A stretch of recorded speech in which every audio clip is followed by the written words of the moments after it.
బట్టి చూస్తే అన్య దేశం, నేను పరదేశం కాబట్టి ఏమని పేరు పెట్టాడు? మొట్టమొదటికి గెర్షోము అని పేరు పెట్టాడు. తర్వాత వ్యక్తికి చూడ ఏం పెట్టాడు? నా తండ్రి వలన దేవుడు నాకు సహాయమై, చవితి పద్ధతిలో అక్కడ నేను చదివేస్తాను. తండ్రి సహాయమై, తర్వాత ఏమన్నా ఫరో కత్తివాత నుండి నన్ను తప్పించిన రెండవ వానికి ఎలియేజర్ అని పేరు పెట్టాను. అంటే ఇక్కడి నుంచి తోడుకొని వచ్చాడు, అక్కడ చూశాడు. ఆ తర్వాత మోషేతో అంటున్న మాట అన్నమాట. ఒక్క మాటలో చెప్పాలంటే దేవుడు ఎంత గొప్పవాడో కూడా చాలా క్లియర్గా చెప్తున్న సంఘటన మనకు కనబడుతుంది. ఇప్పుడు 9వ వచనం చదవండి. ఇప్పుడు 9వ వచనం ఒకసారి చదవండి పెద్దగా. యెహోవా ఐగుప్తీయుల చేతిలో నుండి విడిపించి ఇశ్రాయేలుకు చేసిన మేళ్ళందరినీ గూర్చి ఎవరు సంతోషించారండి ఇక్కడ? చెప్పండి, ఎవరు? ఇత్రో సంతోషించాడు. అంటే ఎవరు చేసిన పనికి? దేవుడు చేసిన పనికి. ఎవరికి చేసిన పనికి? ఇశ్రాయేలు చేసిన పనికి. ఇశ్రాయేలు చేసిన పనికి ఎవరు సంతోషించాలి? ఇశ్రాయేలు సంతోషించాలి.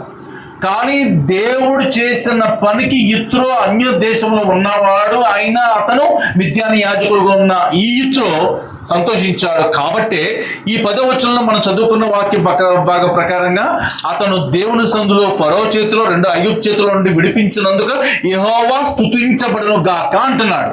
అయితే ఈరోజు మనము కూడా ఈ మాటలను బేస్ చేసుకొని మనం దేవుని స్తుతించాలి. ఏమని స్తుతించాలి అంటే, ఏ విధంగా అయితే ఫరో చేతులు లేకపోతే ఐగుప్తు చేతిలో విడిపించావు ప్రభువా, అలాగే నాకు కూడా ప్రభువా విడిపించినందుకు నీకు స్తుతి నొందుతావు అని చెప్పి దేవుని స్తుతి చెల్లించాలి. ఇప్పుడు ఈ వాక్యానికి జరిగిన ఒక విషయాలు మామూలుగా మనం గమనించగలిగితే, ఐగుప్తుల్లో చేతులు ఉండి అన్నాడు కాబట్టి ఐగుప్తులు వీళ్ళు ఎలా ఉన్నారు? అంతకుముందు బానిసత్వంలోకి వెళ్ళిపోయారు. అంటే ఇంచుమించుగా వాళ్ళు కఠినమైన పనులు పెట్టారు. తర్వాత ఇటుకల పను, తర్వాత చాలా 3 రకాల పనులు పెట్టారు అక్కడ. ఒకటి ఏంటంటే చాలా భయంకరమైన రీతిలో అక్కడ చేస్తున్న పని ఏంటంటే ఆ జిగట మంటిలో పనులు పెట్టేశారు. రెండవది ఇటుకల పనులు పెట్టారు. మూడవది పొలం పని. ఈ భయంకర పనుల్లో వాళ్ళు కఠినమైనగా వాళ్ళు ఉన్నారు. పాపం నిజంగా అంతకుముందు ఆ పని వాళ్ళకి లేదు. అలాంటి స్థితిలో ఉన్న పరిస్థితుల్లో దేవుడు మోషేని ఎన్నుకున్నాడు. ఒకసారి 3వ అధ్యాయానికి వద్దాం. నేను మన 3వ అధ్యాయం 7 నుంచి చూసినట్లయితే, మరి యెహోవా ఇట్లా నేను ఐగుప్తులో ఉన్న నా ప్రజల బాధను నిశ్చయంగా చూచితిని, పనులు తమ్మును కష్టపెట్టి వారిని బట్టి వారు పెట్టిన మొరను వింటిని, వారి దుఃఖములు నాకు తెలిసే ఉన్నవి. కాబట్టి ఐగుప్తుల చేతిలో నుండి వారిని విడిపించుటకును ఆ దేశంలో విశాలమైన మంచి దేశమునకు, అనగా కనానులకు, హిత్తీలకు, అమోరీలకు, పెరిజ్జీలకు, హివ్వీలకు, యెబూసీయులకు నివాస స్థానమై పాలు తిన ప్రదేశమునకు వారిని నడిపించుటకును దిగి వచ్చి ఉన్నాను. ఇశ్రాయేలు మొర నిజముగానే ఎదుగు చేరినది. ఐగుప్తుల వారు పెట్టిన చున్న హింస చూచితిని. కాగా రమ్ము, నిన్ను ఫరో ఎద్దుకు పంపిద్దును. ఇశ్రాయేలు నా ప్రజలు నీవు ఐగుప్తులో నుండి తోడుకొని పోవాలని చెప్పి ఎవరితో మాట్లాడుతున్నాడు? దేవుడు మోషేతో మాట్లాడుతున్నాడు. ఆ తర్వాత మోషే అంటాడు, అయ్యా నా వల్ల కాదు, నేను ఇలాంటివాడిని అలాంటివాడిని చాలా విషయాలు చెప్తాడు. ఆ తర్వాత మనము చాలా జాగ్రత్తగా ఇక్కడి నుంచి వాక్యాన్ని అనేక విషయాల్లో మనం వివరించుకోవడానికి ప్రయత్నించేద్దాం. ఆ తర్వాత ఇక్కడ మాత్రం ఐగుప్తు సంబంధించిన సందర్భం, ఐగుప్తు యొక్క బానిసత్తులకి వెళ్ళిన సందర్భాన్ని మనకు జ్ఞాపకం చేస్తున్నారు. అదే ఐగుప్తు సందర్భంలో కూడా ఇదే నిర్గమకాండము 12వ అధ్యాయము 12వ వచనం చదువుదాం ఒకసారి. 12వ అధ్యాయం 12వ వచనం చదవండి. ఆ రాత్రి ఐగుప్తు దేశమంతా సంచరించి ఐగుప్తు దేశం మందలి మనుషులలోనే గాని జంతువులలోనే గాని వారి సంతతి అంతయు హతము చేసి ఐగుప్తు దేవతలకందరికి తీర్పు తీర్చెదను. అంటే ఐగుప్తు వాళ్ళందరికీ ఎందుకు తీర్పు తీర్చున్నాడు రాశాడు.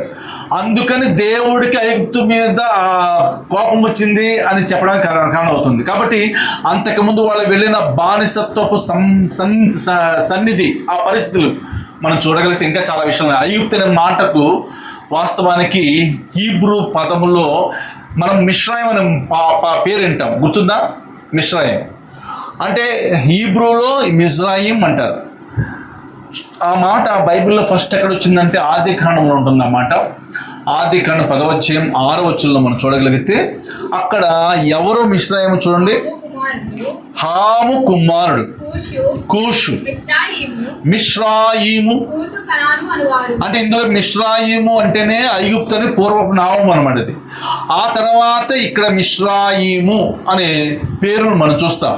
కాబట్టి ఐగుప్తులో ఇప్పుడు అర్థమంటే చాలా మంది ఏమంటారు ఐగుప్తు అనగా లోకం పాపం అంటాం కదా మనం. వస్తలైన అర్థం అయితే అది కాదు. ఏది కాదు? లోకం పాపం కాదు. ఐగుప్తు యొక్క ఆత్మీయ అర్థం ఏంటంటే వాళ్ళు అక్కడ వెట్టి చాకిరి పని చేశారు కాబట్టి బానిసత్వంలోకి వెళ్ళారు. చెప్పండి, ఎక్కడికి వెళ్ళారు? బానిసత్వంలోకి వెళ్ళారు కాబట్టి బానిసత్వము, లేకపోతే వాళ్ళు భయంకరమైన రీతిలో కఠినమైన సేవ, ఇట్లాంటి పదాలకు అది జోడించవచ్చు. అణిచివేత, భయము అనే మాట. ఇప్పుడు మీకు క్లారిటీ ఇవ్వడానికి ఇష్టపడతాను. ఇప్పుడు దీంట్లో నుంచి మీకు అర్థం వస్తుంది ఐగుప్తు అంటే ఆత్మీయంగా మనకి ఏం సూచించిందంటే ఇప్పుడు వాళ్ళు బానిసలకు వెళ్ళారు కాబట్టి బానిసత్వం అంటాం. ఇప్పుడు బైబిల్లో ఒక మాట చదివిస్తే క్లారిటీ వస్తుంది. ఇంకా 1వ అధ్యాయాలకు రండి. నిర్గమకాండం 1వ అధ్యాయం. కొంచెం కన్ఫ్యూజన్ ఉండదు, 2-3 మాటల తర్వాత క్లారిటీ వస్తుంది. 1వ అధ్యాయం 13-14 చదవండి. ఇప్పుడు ఇశ్రాయేలీయుల చేత ఐగుప్తులు కఠినముగా సేవ చేయించుకుని వారు ఇశ్రాయేలు చేత చేయించుకున్న ప్రతి పనియు ఎలా ఉన్నాయంటే ప్రతి పని కూడా ఐగుప్తులో బానిసత్వంలోకి తీసుకుని వెళ్ళి ఇశ్రాయేలును ఆ ఫరో ఏం చేశాడంటే పూర్తిగా ప్రతి పని కూడా చాలా కఠినంగా ఉంది. ఆ ఏ పని అంటే ఇప్పుడు చెప్తున్నాడు 3 కేటగిరీ. చూడండి ఆ మాట. వారు జిగటమంటి పనిలో 1, 2 ఇటుకల పనిలో 2, 3 పొలములో ప్రతి పనులు కఠినమైన సేవ చేయించి వారి ప్రాణములను విసిగించారు. ఇప్పుడు 3 పనులు కనపడుతున్నాయి. ఈ 3 పనులు చేశారంటే ఇప్పుడు వాళ్ళు ఎక్కడ ఉన్నారు? ఐగుప్తులో బానిసత్వంలో ఈ 3 పనుల్లో ఉన్నారు. అర్థమవుతుంది మీకు చెప్పింది? అంటే ఇంతకుముందు ఇత్రో ఏమంటున్నాడంటే యెహోవా అద్భుతమైన కార్యం చేశాడు, ఐగుప్తు నుంచి విడిపించాడు. రెండవది ఎక్కడి నుంచి విడిపించాడు అన్నాడు? ఫరో చేతుల నుంచి విడిపించాడు కాబట్టి దేవుడు సన్నిధించబడును గాక అన్నాడు. ఈరోజు ఈ వాక్యం మనకెందుకు అర్థం చేసుకునే విధంగా యాప్ట్ అవ్వాలో మీకు చెప్పే ముందు ఈ యొక్క చరిత్ర తెలియాలి ముందు. అంటే యిత్రో ఎందుకు, ఎవరంటే మిద్యాన్ యొక్క యాజకులు అని చెప్పాను. ఆ తర్వాత ఈ యొక్క మోషే భార్య అయిన సిప్పోరాను తన యొక్క పిల్లలిద్దరిని కూడా యిత్రో ఏం చేశాడంటే మోషే మామ వాళ్ళని తీసుకుని వెళ్ళాడు గెలిచిన తర్వాత, విడిపించిన తర్వాత. అంతకుముందు విడిపించబడక ముందు 4వ అధ్యాయం ఉండదు ఆ టాపిక్. వాళ్ళు ప్రత్యేకించి వేరైపోయారు. దేవుడును ఇక్కడ అక్కడి నుంచి వేరైపోయారు, వాళ్ళు అటెల్ అయిపోయారు అంటే రాసి ఉంటుంది 4వ అధ్యాయం. డీటెయిల్డ్గా కాదు, కొంచెం క్లారిటీ వస్తుంది మీరు చదువుకున్నాడు. ఇదంతా మీకు స్టోరీ కొంచెం కన్ఫ్యూజన్ ఉంటుంది కాబట్టి నేను మీకు అర్థమయ్యే భాషలోకి వస్తున్నా. యిత్రో ఎందుకు స్తుతించాడని చెప్పానంటే ఇశ్రాయేలును ఐగుప్తు దాసత్వం నుంచి విడిపించినందుకు యిత్రో స్తుతించాడు. యిత్రో స్తుతించవలసిన అవసరం లేదు, ఎందుకంటే ఇశ్రాయేలు స్తుతించాలి మమ్మల్ని విడిపించాలని. రెండవది, లేకపోతే ఇశ్రాయేలు అంటే ఒక మాట చెప్పడం ఈరోజు దేవుని బిడ్డలైన వాళ్ళకి అద్భుతాలు స్వస్థతలు చూసినప్పుడు ప్రభువా ఈ కార్యం చేసావు స్తుతించాలి మన క్రైస్తవులుగా, దేవుడు నమ్ముకున్న వాళ్ళగా. కానీ క్రైస్తవేతరులు కూడా యేసు ప్రభు గొప్ప దేవుడు స్తుతించారు అనుకోండి, అందులో ఇంకా చాలా బలమైన ఏదో కార్యం ఉందని అర్థం.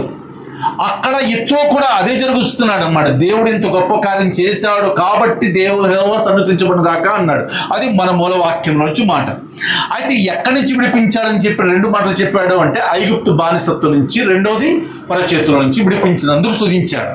ఇప్పుడు ఐగుప్తు అంటే ఏం చెప్పాను? పాత నిబంధనల ప్రకారంగా వాక్యం అంటే 16 ఆదికాండం చదువుకున్నాం. ఏమని? ఐగుప్తు పూర్వనామం ఏంటి? మిశ్రాయిము నుంచి వచ్చిన మాట అన్నమాట. అంతవరకు మీకు అర్థమైంది కదా. ఇప్పుడు ఇక్కడ నుంచి వచ్చిన ఆ పదము, అక్కడి నుంచి వచ్చిన ఈ ఐగుప్తులో నుంచి బానిసత్వంగా ఫరో ఏం చేశాడంటే వీళ్ళని తీసుకుని వెళ్ళిపోయి చాలా కఠినమైన పని చేయించాడు. అది కూడా 3 పనుల్లో. ఒకటేంటి? జిగటమంటి పని, రెండవది ఇటుకల పని, మూడవది పొలం పనిలో కూడా చాలా కఠినమైన సేవ పని చేయించాడు. ఇప్పుడు దీనిని మనం చాలా జాగ్రత్తగా గమనిద్దాం. జిగటం మంటి గురించి మనకు తెలియంది కాదు. మట్టి అనే పదార్థం పురాతన కాలంలో మన పూర్వీకులు ఏం చేసేవారు? ఇల్లు కట్టుకున్నప్పుడు మట్టి గోడలు ఉండి ఇప్పుడు కూడా స్థిరంగా ఉంటాయి. ఇప్పుడు కూడా ఆ మట్టి ఇల్లు కలిగిన వాళ్ళు ఇప్పటికీ అలా మరి సిమెంట్ కన్నా గట్టిగా ఉన్న పాత ఇళ్ళు ఇంకా ఉన్నాయి కూడా చాలా చోట్ల. అంటే అంత గట్టిగా ఉంటాయి. అంటే వాస్తవానికి మామూలు మట్టి కన్నా జిగటమన్ని అనేది చాలా జిగురుగా ఉంటుంది. కాబట్టి అలాంటి మట్టి కలిగిన పనిలో ఉన్నారు. ఓకే, అందులో ఎవరికి బానిసత్వం అయ్యారు? ఐగుప్తుకి బానిసత్వంలో ఈ యొక్క జిగట మంటిలో ఉన్నారు. ఒక వాక్యం మనం చదువుదాం, క్లారిటీ వస్తుంది. చూడండి, నిర్గమకాండము 2వ అధ్యాయము 3వ వచనం చదవండి. తరువాత ఆమె వాని దాచలేక వాని కొరకు ఒక జమ్ము పెట్టి తీసుకొని దానికి జిగట మన్నును కీలును పూసి అందులో ఆ పిల్లవాని పెట్టి ఏటి ఒడ్డున జమ్ములో దాని నుంచగా వానికి ఏమి సంభవించునో తెలుసుకుని. చాలండి, ఈ టాపిక్ మెయిన్. నా టాపిక్ ఏంటంటే జిగట మంటితో ఏం చేశారు చెప్పండి. ఆ పిల్లవాడంటే మోషే చిన్న పిల్లవాడిగా ఉన్నప్పుడు ఆ యొక్క జమ్ము పెట్టి, జమ్ము అంటే మీకు తెలుసు, జమ్ములో ఆటోమేటిక్గా నీళ్ళు వెళ్ళిపోతాయా రావా? జమ్ము తెలుసు కదా, అల్లిన తర్వాత ఇప్పుడు తాటాకు సంబంధించిన ఏమన్నా చేపలు అనుకోండి, దాన్ని నీళ్ళు పోస్తే కారిపోతాయి సందులో నుంచి. అలాగే ఇక్కడ జమ్ము పెట్టిలో పెట్టిన మోషేకి ప్రమాదం జరగకుండా ఉండటం కోసం జిగట మంటితో కీలుతో ఏం చేశారు, వాటిని పూసారు. అంటే అర్థం ఏంటి, ఆ లోపలికి నీటి చుక్క ఒకటి కూడా రాకుండా అడ్డుపడేంత జిగట మన్ను. అంటే అంత బలమైనది ఇది, అర్థమైందా? అంత బలమైనది. ఒక చోట, ఒక దేశంలో, ఇంగ్లాండ్లో మెర్కాంబే అనే ఒక ప్రాంతంలో అది చాలా ప్రమాదకరమైన ఇసుక మైదానాలు ఉంటాయి. బయటికి ఎలా ఉంటుంది అంటే చాలా చక్కని నేలలాగా ఉంటుంది, చాలా క్లీన్గా ఉంటుంది. అలా ఉంది కదా అని చెప్పేసి వేరే ప్రాంతంలో నుంచి వచ్చిన ఒక వ్యక్తి కామన్గా ఏం చేశాడంటే వెళ్ళిపోయేసరికల్లా మోకాళ్ళ వరకు దిగబడిపోయాడు. బయట చూడడానికి ఎలా ఉన్నది, బాగుంది. అయితే ఆ ప్రాంతపు అడుగు భాగం అంతా కూడా బొరగుతూ ఉంటుందంట, పైన మాత్రమే మామూలుగా ఉంటుంది, అంటే నేలలాగా ఉంటుంది. ఆ ప్రాంతపు స్వభావాలండి. తను అనుకున్నాడు కదా, కామన్గా మనం కూడా చూడ ఎక్కడ బుడగలు చిక్కున్నాం అనుకోండి, ఏదో ఒక వచ్చి కాళ్ళు కూడా కూర్చుని అనుకుంటాం. కానీ ఆ ప్రాంతం అలాంటిది కాదు. ఆ ప్రాంతం దగ్గరికి వెళ్ళిన తర్వాత పర్లేదేమో ఇంకా నడుస్తాను అని చెప్పి ఇంకా ముందుకు వెళ్ళాడు. ఇంకెక్కడికి వెళ్ళిపోయాడు, దిగబడిపోయాడు. ఎవరు లేరు ఆ ప్రదేశం. ఇప్పుడు శత్రువు ఎవరో తెలుసా? తన నిలబడిన ఆ జిగట మన్నే శత్రువు. అర్థమైందా? చచ్చిపోయాడు. అంటే ఆ ప్రాంతం బయటికి ఎలా ఉంది చూడండి, మామూలుగా ఉంది. జిగట మంటిలో దిగబడితే బయటికి రావడం చాలా కష్టం. ఊబి గురించి మనం వింటుంటాం కదా, కూడు ఊబి అంటూ ఉంటాం. దాంట్లో పడిన వాళ్ళు మ్యాక్సిమం ఎవరైనా కాపాడటానికి ప్రయత్నం చేస్తే ఒకవేళ ఆ ఊబిలో కూడా సగం దాకా వెళ్ళాడు అనుకోండి, అక్కడి నుంచి వాళ్ళ పైన లాగిన పార్టీ ఊడిపోద్ది. అంత జిగట మన్నుగా ఉంటుంది అన్న, అంత ప్రమాదం జిగట మన్ను. అలాంటి జిగట మన్ని పనులు వీళ్ళు ఎలా ఉన్నారు, చాలా కఠినమైన సేవ చేశారు, కఠినమైన పని చేశారు, బానిసలు ఉన్నారు ఐగుప్తుకి. ఇప్పుడు ఆ జిగట మన్ను గురించి మీకు ఎందుకు చెప్తున్నా, ఎంత బలమైందో చెప్తున్నాను. అందులో పడిన వాడు బయటికి రావటం కూడా చాలా కష్టం అని చెప్తున్నాను. ఇప్పుడు జాగ్రత్తగా మనం కొన్ని వాక్యాల్లోకి వెళితే మీకు అర్థమవుద్ది. కీర్తనలోకి రండి. 69వ కీర్తన 2వ చరణం చదువుతాం. 69వ కీర్తన 2వ చరణం చదవండి. నిలుకనీయని అగాధమైన దొంగ ఊబిలో నేను దిగిపోచున్నాను, అగాధ జలములో నేను దిగబడి ఉన్నాను, వరదలు నన్ను ముంచివేయుచున్నవి. ఇక్కడ నిలుకనీయని అగాధమైన దొంగ ఊబిలో. దొంగ ఊబి అంటేనే మనకి అక్కడ జిగట మంటి లాంటి స్వభావం.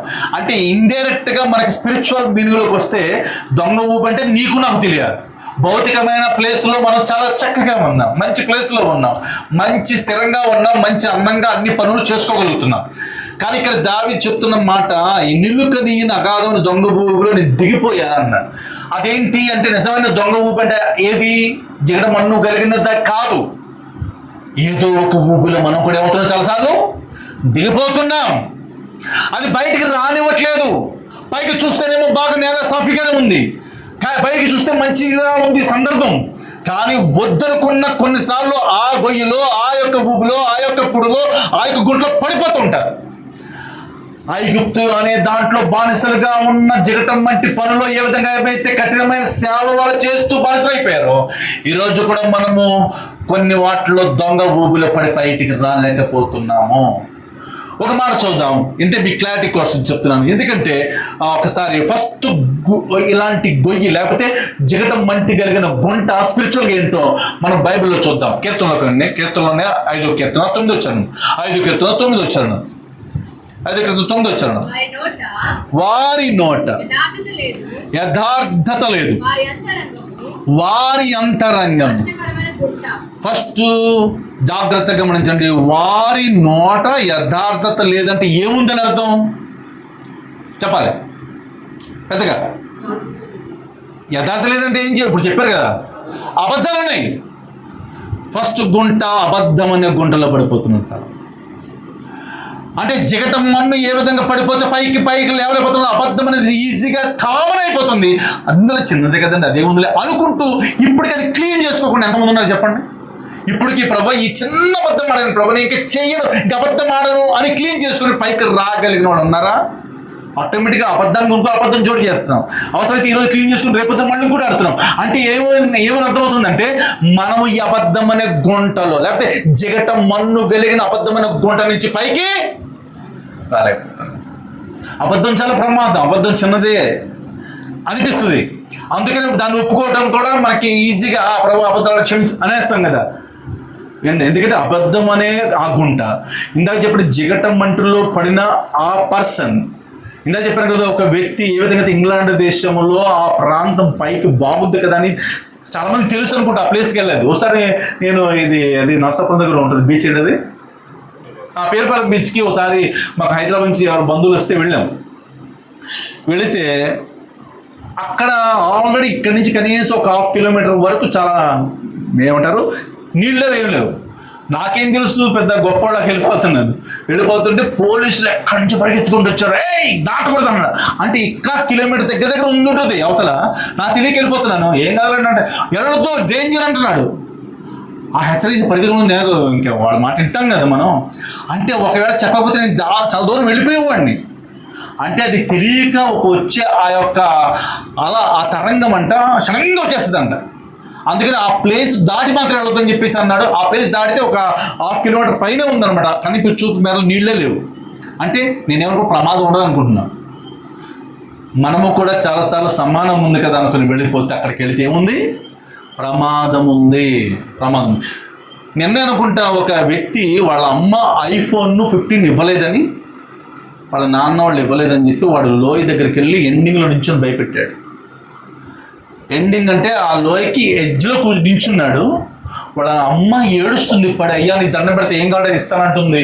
వాళ్ళ నాన్న కూడా అడుగుతున్నాడు. అక్కడ జనం వచ్చి అక్కడ కొంచెం ముందు జరుగుతుంది, ఇలా బెదిరిస్తున్నాడు. అంటే జస్ట్ ఇంకెనకాల లోయే. అప్పటికి పోలీసులు వచ్చారు, అందరూ వచ్చారు. అవతల లోయ ఏ విధంగా చూసినా కూడా అవకాశం లేదు. దగ్గర రావద్దంటున్నాడు. అని నీకేం కావాలంటే ఇస్తాను వాళ్ళు అంటారు. వాళ్ళమ్మ సైడ్ నుంచి అటు వెళతానికి ట్రై చేస్తే నువ్వు అటు వచ్చి అంటున్నాడు.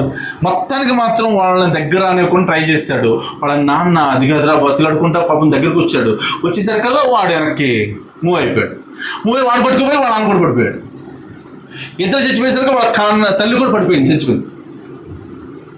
ఒక iPhone 15 ఇవ్వలేదని ఆ మాట రాత్రి వీడికి చెప్తే, దానికోసం ఏంటి కష్టపడి సంపాదించుకున్నా, నేనైతే అలా చేయను అని అన్నాడు. అంటే అలా చేస్తాడు చేయనని పక్కన పెడితే అసలు దానికోసం ఒక చిన్నది తన కోసం చేసుకునేవాడు. తల్లిదండ్రులు ఎందుకు వద్దంటారు? చెడిపోతావు కాబట్టి వద్దనుకుంటారు.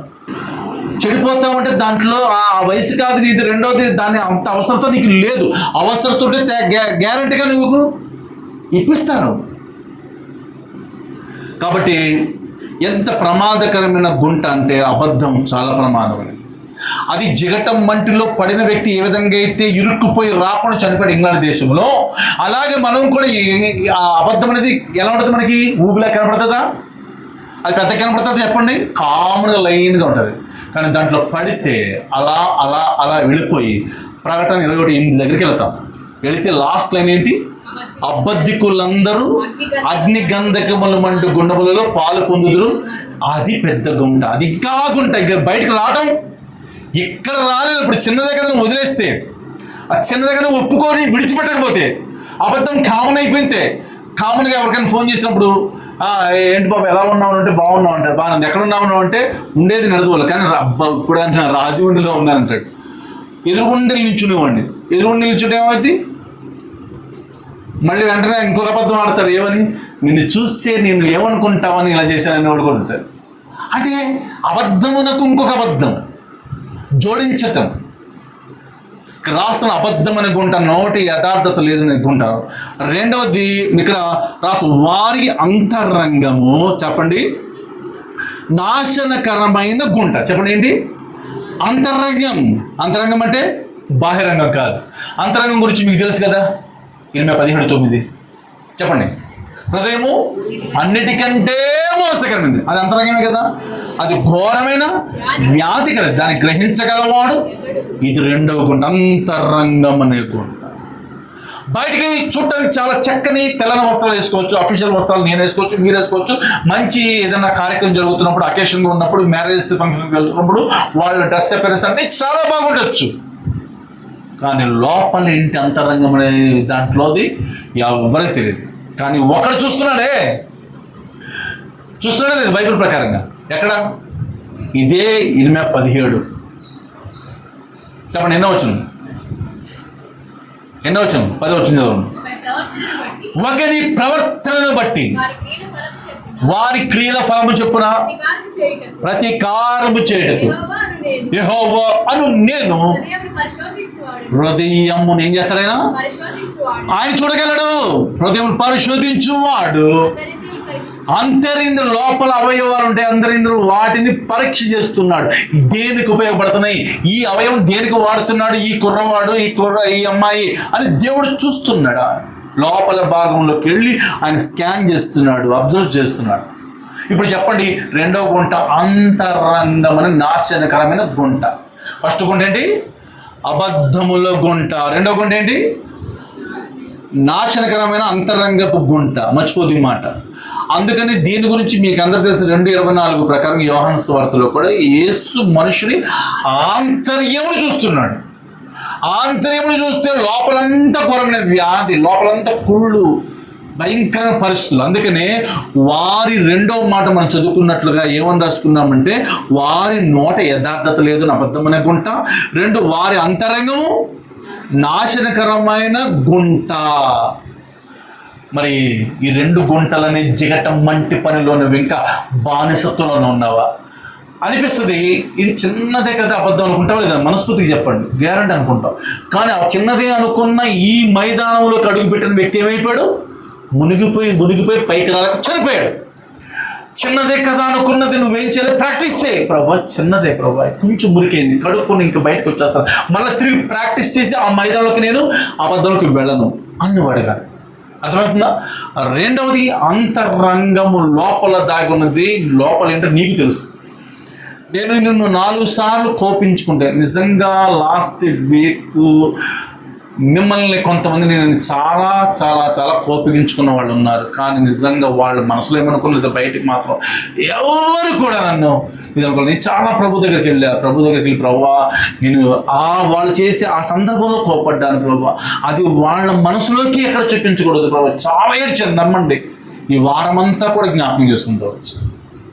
ఈరోజు ప్రభు చెప్పేది ఏంటో తెలుసా? అంతరంగములో ఏ స్థితి అయితే ఉన్నదో అది ప్రభు చూస్తున్నాడు. కానీ మనం అనుకుంటాం ఎవరు చూడలేదు అనుకుంటాం. అది నాశనకరమైన రెండవ గుంట. జాగ్రత్త. మూడవ గుంట చూస్తే చూడండి, అక్కడ రాశాడు ఏంటిది? వారి కంఠం ఎలాంటిదంట? తెరచిన సమాధి, దాంతో కలిసి ఇంకో మాట ఉంది. ఏంటది? వారి నాలుగుతో ఏం చేస్తుంటారు చెప్పండి? ఇచ్చకములు అంటే ఏంటంటే ప్రలోభ పెట్టే మాటలు. ప్రలోభ పెట్టే మాటలు అంటే ఏంటి చెప్పండి? మోసపూరిత మధురమైన మాటలు. మనకు సమస్య ఉందనుకోండి, నాలంటోడు వచ్చి ఏం పర్లేదమ్మా, నీకు ఆ మూల పాట మీద ఒక అతను ఉన్నాడు, ఆయనతో నీకు లోన్ ఇప్పించేస్తాను, ఒక 10 లక్షలు, ఏం కంగారు పడదు అనగానే ఒక్కసారిగా ఇక్కడ దాకున్న టెన్షన్, కన్నీళ్ళు, బరువు జుమ్మని దిగిపోద్ది. ఈ చెప్పినోడు మళ్ళీ కనపడి ఇంకా ఫోన్ చేసిన ఫోన్ లిఫ్ట్ చేయడు. అలాంటి వాళ్ళు ఏంటంటే ఉన్నారు. మధురమైన ఆకర్షించే మాటలు, డబ్బుల విషయంలో కానీ, లేకపోతే ఎదుటోళ్ళు రాగానే నువ్వు చాలా గొప్పడే, ఎంత గొప్పదని తెలుసా అని పొగుడతారే. ఇది ఇచ్చకము. చాలా జాగ్రత్త, ఇది పెద్ద ప్రమాదకరం గుంట. వారు గొంతుగా తెరచిన సమాధి అనే దానికి కలిపితే ఇచ్చకములు కూడా దాంతో కలిపి అందుకు తెరచిన సమాధి అన్నాడు. అంటే ఒక మాటలో చెప్పాలంటే సమాధి తెరిస్తే ఎంత భయంకరమైన దుర్వాసన వస్తుందో. ఈ మధ్యకాలంలోనే ఒక చోట స్టేషన్లో అనుకుంటా ఒక పెద్ద సూట్ కేసు ఉంది. దుర్వాసన వస్తూ ఉంటే వెంటనే పోలీసులకి ఇన్ఫార్మ్ చేశారు. వాళ్ళు ఆ సిఆర్పిఎఫ్ ఉంటారు కదా, రైల్వే వాళ్ళు, ఆర్పిఎఫ్ వాళ్ళు వచ్చారు. వచ్చిన తర్వాత భయంకర దుర్వాసన. లోపల ఏంటని ఓపెన్ చేస్తే దాంట్లో మనుషుల యొక్క అవయవాలు ఉన్నాయి, కుళ్ళిపోయి. ఒక్కసారిగా నిజంగా కొన్ని రోజులకి అంత దుర్వాసన వస్తే మరి సమాధి పగలగొడితే ఇంకెంత దుర్వాసన వస్తుంది? ఆల్రెడీ దాంట్లో చాలా పెద్ద బాడీ ఉంటుంది. అంటే బాగా లేట్ అయితే ఒకవేళ అంత రాకపోవచ్చేమో, ఓన్లీ ఎముకలే ఉంటాయి కాబట్టి నేను అనుకున్నా, తెలియదు దాని గురించి. నేను చెప్తున్నాను ఈరోజు చాలా జాగ్రత్తగా గమనించండి. తెరచిన సమాధి ఎంత ప్రమాదమో చెప్తున్నాను. ఆఖరికి ఏంటి, ఎలా జరిగింది, ఎవరా అని చూస్తే ఆ సీసీ కెమెరాలు 350 కెమెరాలు ట్రై చేశారు. ఒకటి అస్సాంకి, ఒకటి ఒడిశాకి, ఒకటి చెన్నైకి, మొత్తానికి లింకులు ఉన్నాయి. ఒక ఇద్దరు ఆ సూట్ కేసు పట్టుకొని చెన్నై సెంట్రల్ స్టేషన్లో ఎక్కారు. అది ఒక్కటే ఎవిడెన్స్. తర్వాత ఇక్కడ వదిలిపెట్టేశారు. ఎట్టించి వెళ్ళారో కూడా తెలియదు. ఇంకా దొరకలేదు, వాడు ఇప్పటికీ దొరకలేదు. కనీసం 10-15 రోజులు అవుతుందట. అంటే ఒక చిన్న బాడీ 10-15 రోజుల్లో ఇంత దుర్వాసన వస్తే మరి సమాధి పగలగొడితే ఇంకెంత దుర్వాసన వస్తుంది? అంటే కొంతమంది నోరు అలాంటిది అంటున్నాను, మోసపు మాటలు అలాంటివి. నువ్వు అబద్ధాలు ఆడి మోసం చేస్తున్నావు, చూసుకో ఒకసారి. అందుకనే ఆ మాట వాడుతున్నాడు. వారి నోట యథార్థత లేదని ఒక గుంట, రెండోది వారి అంతరంగం నాశనకరమైన గుంట, అంతరంగం నాశనకరమైన రెండోది. మూడోది ఏంటి చెప్పండి? కంఠము తెరచిన సమాధి. వారు నాలుగుతో ఏం చేస్తారు? ఎచ్చకములాడుదురు. నువ్వు చాలా గొప్పడని ఆకర్షించే మాటలు అన్నమాట. ఇలాంటి గుంట చాలా ప్రమాదము. ఇప్పుడు ఒక మాట చూద్దాం, చూడండి. రోమపత్రిక రండి. రోమపత్రిక 16 వచ్చాయి. 18 వచ్చింది చదువుకుందామా? 18 16-18 పెద్దగా. అట్టివారు మన ప్రభు అయిన క్రీస్తుకి కాక తమ కడుపునకే దాసులు, వారి ఇంపైన మాటల వలన, ఇచ్చకముల వలనను నిష్కపటుల మనస్సులను మోసపుచ్చుదురు. అర్థమైనా? వారు ఎంత తెలివిగా వాళ్ళ యొక్క కడుపుకే దాసులు అంటే వాళ్ళు వాటి కోసం కావలసిన వాటి కోసం ఎంత లయగా మాట్లాడి వాళ్ళని ఏం చేస్తారు చెప్పండి? మోసం చేస్తారు. ఇలాంటి మాటలు కనుక గుంటను ఉన్నావా? చాలా ఈజీగా వాళ్ళ దగ్గరికి వెళ్తే అలాంటి మాటలు మనం విని ఎన్నోసార్లు బాధపడుతుంటాం. ఇచ్చకం అనే మాట దాదాపుగా ప్రలోభ పెట్టే మాటలు, ఆకర్షించే మాటలు, మోసపూరితంగా వాళ్ళని నమ్మించే మాటలు, ఇవి ఇచ్చకములు. ఇలాంటి గుంటను ఉన్నావా? ప్రభు చెప్తున్నా, అలా గుంట ఉంటే దేవుడు యాక్సెప్ట్ చేయడు. 4వ గుంట కూడా చూద్దాం. 4వ గుంట సామెతల గ్రంథం 22:14 వచ్చింది. 4వ గుంట మర్చిపోద్ది మాట. 4వ గుంట సామెతలు 22:14. వేశ్యనోరు లోతైన గొయ్యి. చాలండి. అంటే మామూలు నోరేమో అంతరంగంలో తెరచిన సమాధితో పోల్చిన ఇచ్చకం గురించి మనం చూసాం. 4వ గుంట ఏంటంటే వేశ్య నోరు. అంటే వీళ్ళు క్రమములు తప్ప జీవితం, అక్రమంగా జీవించే జీవితం. నేను అనుకోవచ్చు వేశ్య అనగానే భౌతికమైన బాడీ వేశ్యగా వెళ్ళదు. ఇంకా స్పిరిచువల్గా కూడా మనం ప్రభుతో ఉంటాం, మళ్ళీ లోకంతో సాతానుతో కూడా ఉంటాం. ఒక భర్తతో కాకుండా మరొక భర్తతో ఉంటే వేశ్య అని అంటారు కదా. అలాగే ఒక భార్యతో కాకుండా మరొక భార్యతో ఉన్న, మరొక పరిస్థితితో ఉన్నా కూడా అది కూడా ఏంటి? వేశ్య అనవచ్చు. మరి ఆ పేరు ఎలా వాడతారో మొగడుకు నాకు తెలియదు. తప్పే, అందులో ఏ మాత్రం అనుమానం లేదు. ఇప్పుడు వేశ్య నోరు ఏంటంట? లోతైన గుంట.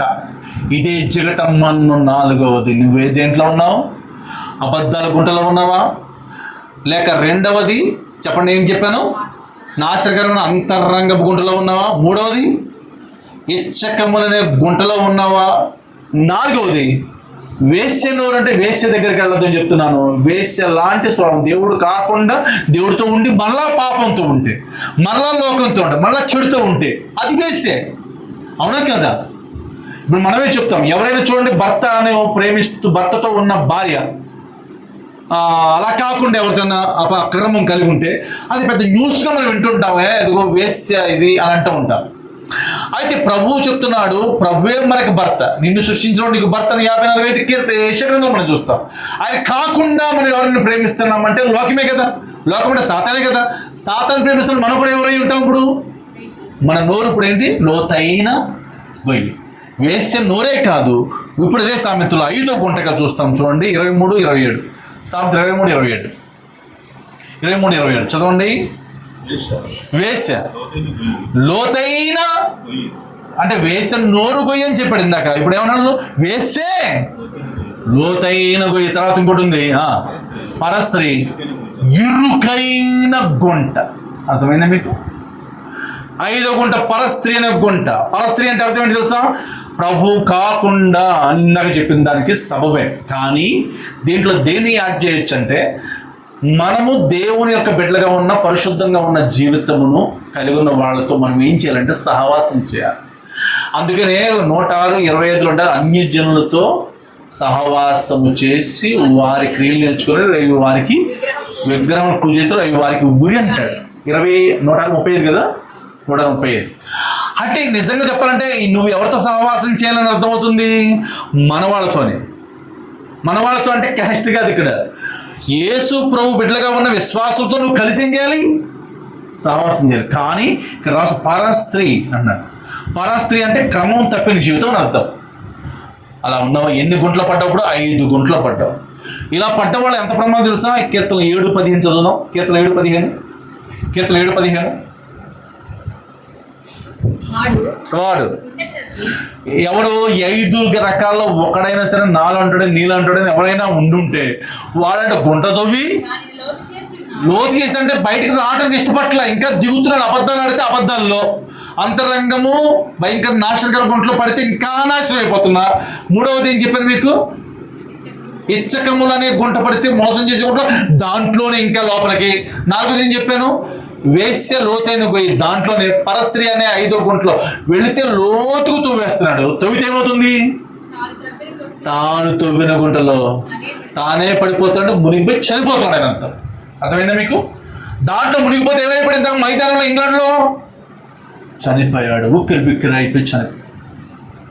లోయలో పడినోడు బయటకు రాలేడు. ఇది ఇందాక మీకు చెప్పాడు ఒక యవనస్తుడు, iPhone 15 వాళ్ళ అమ్మ నాన్న ఇవ్వలేదని చెప్పి బెదిరించి కనీసం బతిలాడుతున్నందుకన్నా, సరే అమ్మ ఇస్తానంటారు కదా, వస్తే పర్లేదు. కానీ ఆ కొంచెం క్షణం దగ్గరికి వస్తుంటే వాళ్ళ నాన్న ఆ నెట్టే క్రమంలో తను పడుతుంటే ఆ కుమారుడు పట్టుకునే క్రమంలో తను కూడా ఏమైపోయాడు? ఇంకా నేను ఎందుకని చెప్పి తల్లి కూడా. ఎంత బాధాకరం ఇది!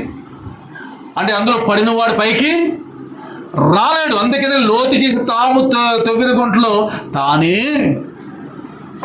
పడిపోతే పర్లేదు. ఇప్పుడు ఏం చేశారు? వాళ్ళ అమ్మని పడేశాడు, వాళ్ళిద్దరు చనిపోయారు. అది 9:15 చదవండి. కీర్తన 9:15. తాము త్రవ్విన గుంటలో. మరి నువ్వు ఏ గుంట తవ్వితే నీతో పాటు నీ ఇంట్లో వాళ్ళు పడుతున్నారు? ఏ గుంటతో నీతో పాటు నీ చుట్టుపక్కల వాళ్ళు పడిపోతున్నారు? ఈ 5 గుంటల్లో నువ్వు ఏ గుంటలో ఉన్నావో ఈరోజు పరిశీలన చేసుకుని ప్రభుత్వం చెప్తున్నాడు. జిగట మంటి పనిలో వాళ్ళు కఠినమైన సేవ చేశారు. ఎవరికి? ఐగుప్తు కింద. అవునా కదా? అంటే ఆ బానిసత్వంలో ఉన్నారు. అంటే ఈరోజు జిగట మన్ను అనే ఆ యొక్క గుంటలో పడిన వాడు పైకి రాలేనట్లుగా ఈరోజు మరి నీవు కూడా ఏ గుంటలో పడ్డావు? 5 రకాల్లో ఒకటి పడ్డా కూడా తవ్వితే నువ్వు పడతావు, నీతో పాటు ఇంకెవరిని ఎవరో కూడా పడేస్తావు. అదే దేవుడు మరొక ఛాన్స్ ఇస్తున్నాడు. కీర్తనలు 40వ కీర్తన 2వ వచనం. నాశనకరమైన గుంట నుండి జిగట గల దొంగ ఊబి. చూసారా? అంటే వాస్తవానికి జిగట గల దొంగ ఊబి అంటే ఏం చెప్పాలి? ఇప్పుడు ఫస్ట్ గుంట అబద్ధములనే గుంటనే జిగట గల దొంగ ఊబి నుండి. 2వది అంతరంగము నాశనకర గుంటని దొంగ ఊబి నుండి. 3వది ఇచ్చకములు అనే గుంట, మోసం చేసే గుంట, లేకపోతే అట్రాక్ట్ చేసే గుంటలు అనే దొంగ ఊబి నుండి. 4వది వేశ్య అనే ఆ గుంటలో నుండి, ఊబిలో నుండి. 5వది పరస్త్రీ అంటే దేవుని కాకుండా ఇతరమైన కార్యకలాపాలు ఉన్న ఆ గుంట నుండి ఆయన నిన్ను పైకెత్తుతానని మాట ఇచ్చి వాగ్దానం చేస్తున్నాడు. ఇలా చేసి నువ్వు బయటకు వస్తే ఆ రోజు ఇత్రో ఏ విధంగా అయితే అలా రప్పించినందుకు యెహోవా సన్నిధించబడను గాక స్తుతించాడా లేదా? మన మూలవాక్యం మర్చిపోద్ది మాట. చదవండి ఒకసారి మాట. 18:10 నిర్గమకాండం మూలవాక్యం, క్యాలెండర్ వాక్యం నిర్గమకాండం 18:10. నిర్గమకాండం 18:10. మరియు ఇత్రో ఐగుప్తుల చేతిలో నుండి, అర్థమైందా? ఫరో చేతిలో నుండి మిమ్మల్ని విడిపించి ఐగుప్తు చేతి కింద నుండి ఈ ప్రజలను విడిపించిన యెహోవా స్తుతింపబడును గాక. అర్థమైందా? విడిపించినందుకు. ఈ రోజు మనం కూడా ప్రభువా నాకు అబద్ధాల గుంట నుంచి విడిపించావు ప్రభువా, అందుకు నీకు స్తోత్రం. అంతరంగపు నాశన గుంట నుంచి విడిపించావు ప్రభువా, అందుకు నీకు స్తోత్రం. ఇదిగో ఇచ్చకములాడు గుంట నుంచి విడిపించావు, అందుకు నీకు స్తోత్రం. వేసెన గుంట నుంచి విడిపించావు, వేసే నూనె గుంట నుంచి విడిపించావు, అందుకు నీకు స్తోత్రం. 5వ పరిస్థితి గుంట నుంచి విడిపించావు, అందుకు నీకు స్తోత్రం. నువ్వు నిలబెట్టావు. ఎక్కడ మండలం వచ్చి ఎక్కడ నిలబెట్టాడు? అదే 40 క్రితం 2 చదివారు కదా. నాశనకరమైన గుంట, జిగటగల దొంగ నీరు పైకెత్తి నా పాదములను బండ మీద నిలిపి నా అడుగులు స్థిర. బండ అంటే మీకు తెలుసు 14 కొరింథీయులు రాసిన మొదటి పత్రికలో ఆ బండ క్రీస్తు మీద నిలబెట్టడం అని అర్థం. క్రీస్తు మీద నిలబడిన వాడు ఈ 5 గుంటలు పడరు. క్రీస్తు మీద నిలబడని వారు మాత్రమే 5 గుంటల్లో 1 గుంట పడినా తప్పే కదా. ఒక చిన్న పొరపాటు చేస్తే తప్పే. వైట్ షర్ట్ మీద వెళుతుండగా ఏదైనా టీ మరక పడితే ఆ చూపంతా ఆ మరక మీదే ఉంటుంది కదా. అలాగే ప్రభు దృష్టిలో కూడా మనం చూస్తున్నప్పుడు ఈ 5 గుంటల్లో ఏ గుంటలో పడ్డామో చూసుకుని, అయితే ప్రభు నీకు అవకాశం ఇచ్చాడు. ఈ ఆరాధనకి వెళ్ళే ముందు ఏంటి తెలుసా? నాశనకరమైన గుంటలో కూడా విడిపించగలడు, జిగటగల దొంగ నుంచి విడిపించగలడు. ఈ 5 గుంటలు సంబంధించిన ఈ గుంటల నుంచి ఏం చేయగలడు? ఆయన విడిపించగలడు. విడిపించి ఎక్కడ పెడతా అన్నాడు? బండ మీద నిలిపి అడుగులను స్థిరపరచను అంటున్నాడు. అంటే ఆ యొక్క స్థితిలో పడిపోయిన నీ స్థితి నుంచి దేవుడు ఎక్కడ పెడుతున్నాడు? నిజమైన స్నేహితుడు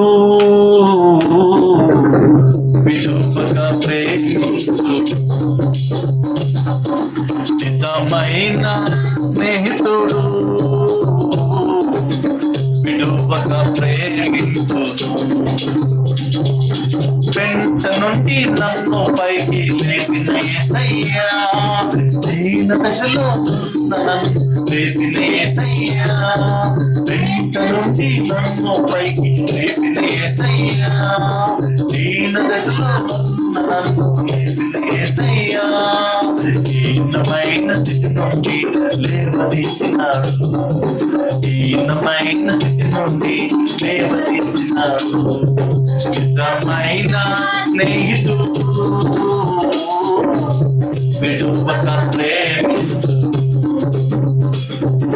నిజమైన స్నేహితుడు విడువక ప్రేమించు.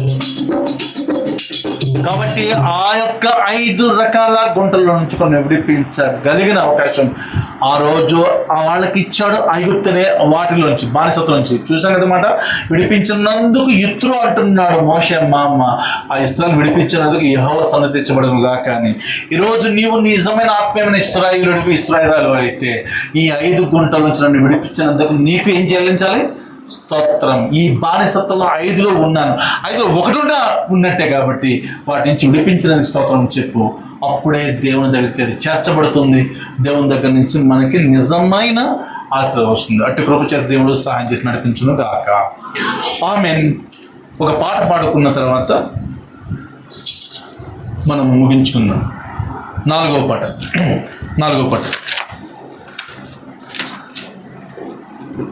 పాట పుస్తకం ప్రతి ఉన్నాయి కదా మనం ఇచ్చింది, చూడండి. లేని వాళ్ళు ఇస్తాను కావాలంటే. 4వ పాట కాదు, 11వ పాట. క్షమించండి, 11వ పాట.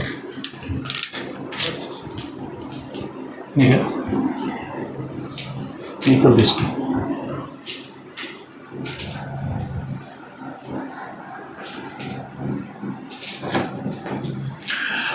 పాట పడుకుందామా?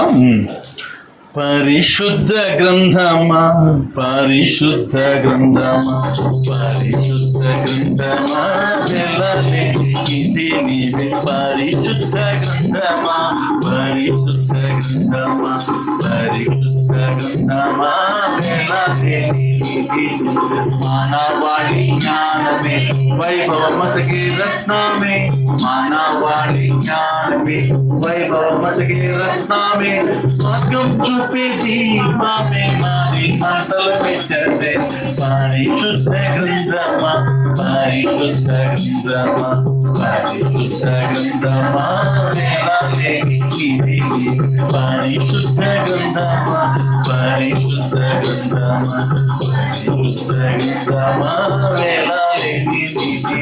నేనెవ్వను తెలిపి నాదు జీవితమే మార్చి నేనెవ్వను తెలిపి నాదు జీవితమే మార్చి స్వర్గధామానికి నీకు సరైన మార్గం చూపగలవు పరిశుద్ధ గ్రంథమా పరిశుద్ధ గ్రంథమా పరిశుద్ధ గ్రంథమా పరిశుద్ధ గ్రంథమా పరిశుద్ధ గ్రంథమా పరిశుద్ధ గ్రంథమా పిల్లలేని నీతిని కనగంటలో శాంతి కరుణించేది నీవేగా కనగంటలో శాంతి నిన్ను నమ్మిన వారికి అందం కూడా అందమై పరిశుద్ధ గ్రంథమా పరిశుద్ధ గ్రంథమా పరిశుద్ధ గ్రంథమా వేలాలేని నీతిని పరిశుద్ధ గ్రంథమా పరిశుద్ధ గ్రంథమా పరిశుద్ధ గ్రంథమా వేలాలేని నీతిని అన్ని వేళలంతోన అందించేవు జ్ఞానము అన్ని వేళలంతోను అందించేవు జ్ఞానము నిన్ను ధ్యానించే వారికి ఉన్నది కలుగు నిక్కముగా పరిశుద్ధ గ్రంథమా పరిశుద్ధ గ్రంథమా పరిశుద్ధ గ్రంథమా వేలాలేని నీతిని పరిశుద్ధ గ్రంథమా పరిశుద్ధ గ్రంథమా పరిశుద్ధ గ్రంథమా వేలాలేని నీతిని.